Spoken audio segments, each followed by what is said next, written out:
नमस्कार दोस्तों, स्वागत है आप सभी का हमारे चैनल द लीडिंग ब्रेन में।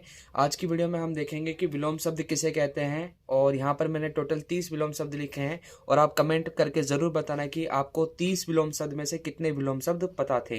तो यहाँ पर स्टार्टिंग मैंने की है विलोम शब्द की एक परिभाषा से। इसको एक बार पढ़ लेते हैं, फिर उसके बाद हम विलोम शब्द को करेंगे।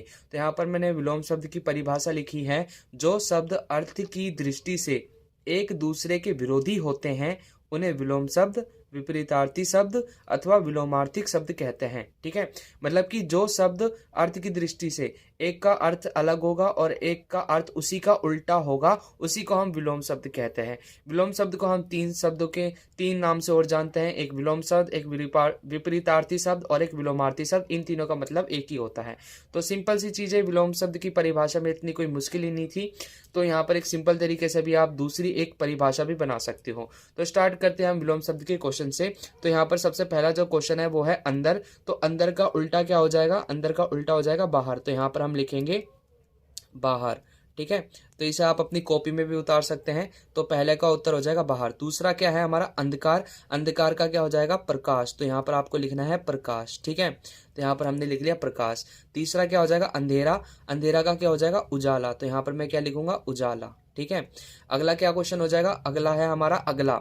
अगला तो अगला ही है, ये सही है। अगला का क्या हो जाएगा फिर? पिछला। तो यहाँ पर हम क्या लिखेंगे? पिछला। अगला क्वेश्चन है हमारा अधिक। अधिक का क्या होगा?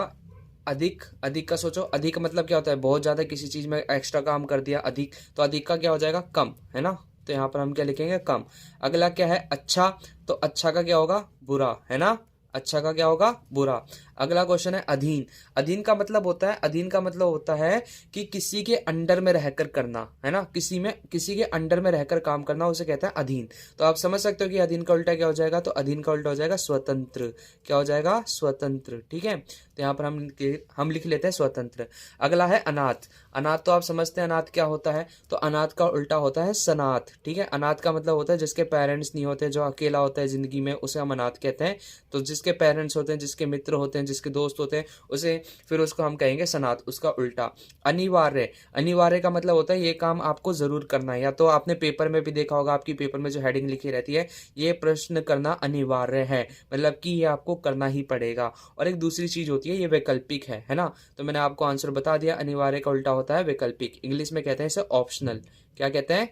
ऑप्शनल। तो वैकल्पिक ऐसे कुछ लिखा जाता है। ठीक है, सही है। आगे बढ़े तो आगे लिखा हुआ है अनुकूल। अनुकूल का उल्टा क्या हो जाएगा? प्रतिकूल। होता है ना, ये आपने मैथ के क्वेश्चन में देखा होगा, क्लास 10th में भी लिखा हुआ है। एक सवाल में मैंने देखा था कि ये जो धारा है, वो धारा बोट जो है वो धारा के अनुकूल बह रही है, प्रतिकूल बह रही है, ऐसे स्टेटमेंट बनाना। तो अनुकूल प्रतिकूल वहां से आप समझ सकते हो। अगला लिखा है अमीर। अमीर का क्या हो जाएगा उल्टा? अमीर का हो जाएगा उल्टा गरीब। क्या हो जाएगा? गरीब। अगला क्वेश्चन है आकाश। तो आकाश का सोच के बताओ क्या हो सकता है? आकाश का पताल मत लिख देना, आकाश का हो जाएगा जमीन। ठीक है, आकाश का क्या होगा? जमीन। अगला है आगे। आगे का क्या हो जाएगा? पीछे। तो इसका उत्तर हम लिखेंगे पीछे। सही है, आगे बढ़े। आगे यहाँ पर है हमारे पास आदर। आदर का क्या होगा? आदर का मतलब है रिस्पेक्ट करना, और जो रिस्पेक्ट नहीं करता उसे हिंदी में कहते हैं अनादर। क्या कहते हैं? अनादर। तो याद रहेगा, आदर का होता है अनादर। ठीक है, अगला लिखा है अदान। अदान का उल्टा क्या हो जाएगा? प्रदान। क्या हो जाएगा? प्रदान। तो यहाँ पर हम लिख लेते हैं प्रदान। ठीक है, अगला क्वेश्चन है आदि। आदि का उल्टा क्या हो जाएगा? अनादि। तो यहाँ पर हम लिखेंगे, एक सेकेंड, अनादि। तो यहाँ पर हम लिख लेते हैं अनादि। ठीक है, अगला क्वेश्चन है आनंद। आनंद का मतलब किसी चीज को लेकर आनंद में चलना। तो आनंद का उल्टा हो जाएगा शोक। क्या हो जाएगा? शोक। ठीक है, तो यहाँ पर हम लिखेंगे शोक। अब यहाँ पर बढ़ते हैं, हमने 17 क्वेश्चंस तक पहुंच चुके हैं। अब हमारा 18 क्वेश्चन है आय। आय का मतलब होता है खरीदना या फिर किसी चीज पे कीमत लगा के, ऐसे। तो आय का उल्टा हो जाएगा व्यय। ठीक है, तो यहाँ पर हम लिखेंगे व्यय। ठीक है, अगला है आयात। आयात ये ज्यादातर हमारा बिजनेस में इस्तेमाल होता है ऐसा शब्दों का। तो आयात का उल्टा होता है निर्यात। तो आयात निर्यात भी खरीदने बेचने से ही इनके अर्थ निकलते हैं। आगे लिखा है हमारा, ये निर्यात बड़ी ई की मात्रा लगाई है मैंने। आगे हमारा आरंभ। आरंभ का क्या हो जाएगा? खत्म। आरंभ का मतलब भी होता है शुरू। एक आपको मैं पर्यायवाची वाली वीडियो भी बना के दूंगा, उसमें आपको बताऊंगा कि एक ही शब्द के अलग अलग शब्द कैसे बनते हैं। आशा का क्या होगा? निराशा, है ना। तो जैसे हम सोचते हैं ना कि क्रिकेट चल रहा है और इसमें हमारी टीम जीत जाए, तो आशा, ये होप लगी रहती है। निराशा, कभी कभार निराशा भी देखने को मिलती है। अगला क्या हमारा? आसमान। तो आसमान का क्या हो जाएगा? इसका आप बोलोगे पताल, है ना। इसका क्या होगा? पताल। अगला क्वेश्चन है इच्छा। हमारा जो काम होगा वो इच्छा के रूप में होगा, और हमारा जो काम होगा वो इच्छा के अनुरूप होगा, तो उसे हम कहेंगे अनिच्छा। तो अनिच्छा कैसे लिखते हैं? इस तरह से, ठीक है, अनिच्छा। तो ये हो गया हमारा अनिच्छा, ठीक है। अगला है इधर। इधर का क्या हो जाएगा? उधर। सही है, इधर का क्या हो जाएगा? उधर। और इंसान का मतलब क्या हो जाएगा? इंसानियत की, इसके अंदर इंसानियत है तो वो इंसान है, जिसके अंदर इंसानियत नहीं होगी तो उसे हम क्या बोलेंगे? हैवान। क्या बोलेंगे? हैवान। सही है। अगला बढ़ते हैं उचित। उचित का उल्टा क्या हो जाएगा? अनुचित। क्या हो जाएगा? अनुचित। तो जैसे बोलते हैं ये कार्य करना उचित है, ये कार्य करना अनुचित है, मतलब सही नहीं है। उठना का तो आपको भी पता होगा, बैठना।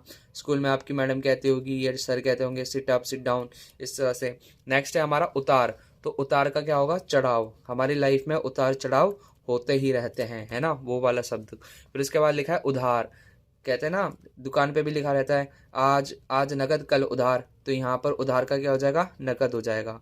कि मतलब कि आपको उधार लेना है, नकद लेना है तो पैसे अभी देने पड़ेंगे, उधार, इस तरह से। कठिन का मतलब सरल, कि ये कार्य करना कठिन है, ये कार्य करना सरल है। सब कुछ सरल है, बस आपको मेहनत करनी पड़ती है।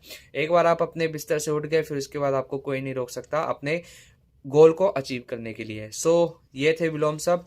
अगर वीडियो पसंद आई तो वीडियो को लाइक करना, चैनल को सब्सक्राइब करना। अगर आपको कोई भी डाउट हो तो आप कमेंट करके जरूर बता सकते हैं। और हाँ, ये जरूर बताना है कि आपको इस 30 विलोम शब्द में से कितने विलोम शब्द पता थे, और स्कोर जरूर बताना है कि आपने कितने स्कोर अचीव किए। और दूसरा, अगर आपको basic Hindi, basic English, basic math सीखनी है तो जरूर मेरे चैनल को सब्सक्राइब करना, बेल आइकन को प्रेस करना, और मैं गारंटी दे रहा हूँ यहाँ पर आपको बहुत नॉलेज मिलेगी। तो मिलते हैं अगली वीडियो में, तब तक के लिए धन्यवाद, जय हिंद। और आप कमेंट में ये भी बता सकते हैं कि अगली वीडियो आप किस पे देखना चाहते हो, कौन से टॉपिक पे देखना चाहते हो। Bye bye.